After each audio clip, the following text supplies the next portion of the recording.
মনসা পুজো দেখতে এসে মেলার ভিড়ে উকি মেরে দেখছি ফোন নাম্বার নিয়ে একটা টোকেন দিচ্ছে, সাথে দিচ্ছে একটা চকলেট, আরও কিছু একটা দিচ্ছে।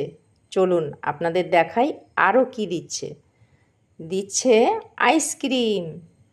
ব্যাপারটা বেশ মজার লাগলো। আর এই মজাটা আপনার কেমন লাগলো জানাবেন কিন্তু।